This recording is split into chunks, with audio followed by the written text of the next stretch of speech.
Good evening, Scott here, known as Cantaloupe to some online, and I'm bringing another video to you on a subject that's interesting to me. It might be of interest to you or someone you know. And this is going to be yet another reaction video to a video I just watched. I will link it in the description below. Wouldn't be my first reaction video today, but I'm on a roll, so I'm going to make another one. This one's actually a profound and deep question, a very important and serious one.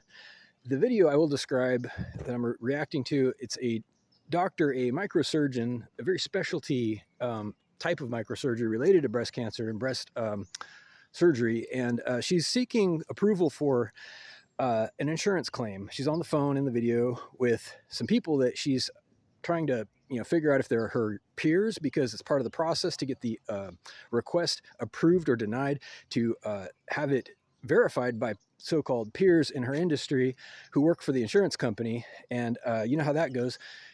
My feeling in the video is that she wastes a lot of time when she could ask the question right off the bat, has a decision been made? Because it turns out a decision had been made, and she admits this later on in the video that it had already been denied. Okay, well, it's easy to ask that up front, and then you already know if you need to reopen the appeal or just hang up the phone. Either way, you save some time. So that's an aside, and it's not really on the point.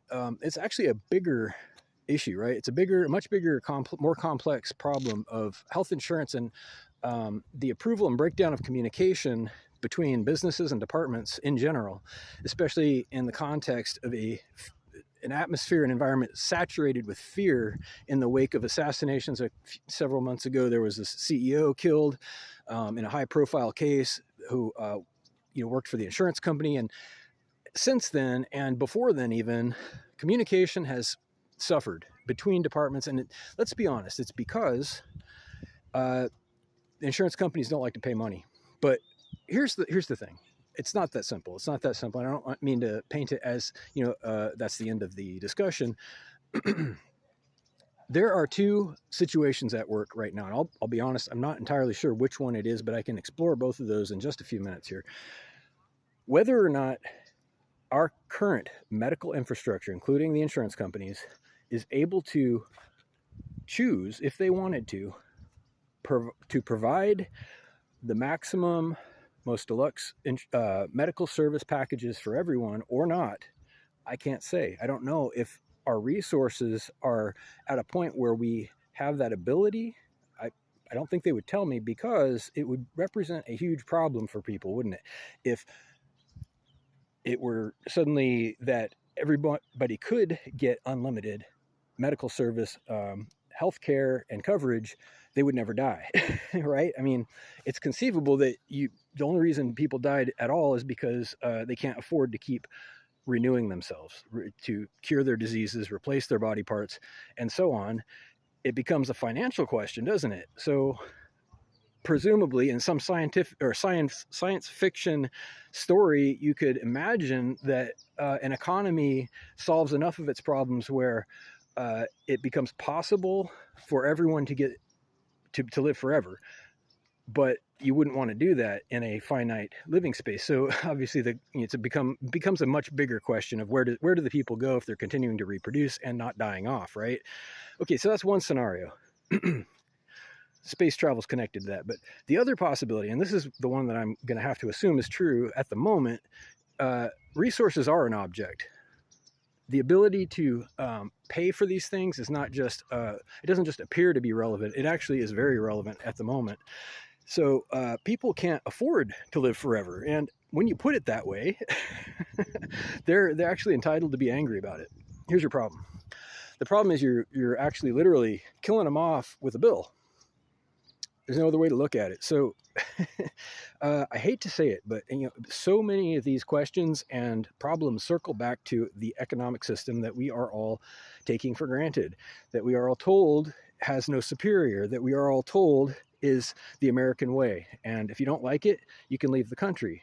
Okay, well, when people are forced to work at gunpoint, unless you're disabled, independently wealthy, or retired, or a child, then you're also forced to pay your own medical bills, up until at which point they become prohibitively expensive and you die off. So as much as you're not trying to hear this, you're killing them. The insurance companies and the way this system is designed is creating such a burden on the people that they are finally fighting back with good reason, and the predictable fallout ensues, such as breakdowns in communication, basic dysfunction across departments and between businesses. You already know which way it goes when people start getting murdered off. Okay, what do you think is going to happen? It's starting to fall apart because we're in late stage capitalism. There's your problem. Okay, it is a big problem. It's a big problem. So the solution, there's two of them. There's two solutions. Actually, one big long solution with two ends. One end is get people off world. You've heard this one, right? It's connected. Reduce the population by expanding your territory somehow, by any means necessary. Hold on to that thought for a second. The other solution is to get people to understand that they're responsible to pay for their own health care. Maybe get them off the delusion that they're going to live forever, as an aside, and lower their expectations a little bit. Okay, so yeah, maybe you can't afford to live forever. Maybe you're going to die off because literally you can't afford it. And we're just going to tell you that. We're going to be straight up about it. You cannot afford to live forever because you're not going to be finding all the stuff you need. It's extremely expensive to buy organs and blood transfusions and microsurgeries every week. I mean, the things that you would need, which means you're going to die.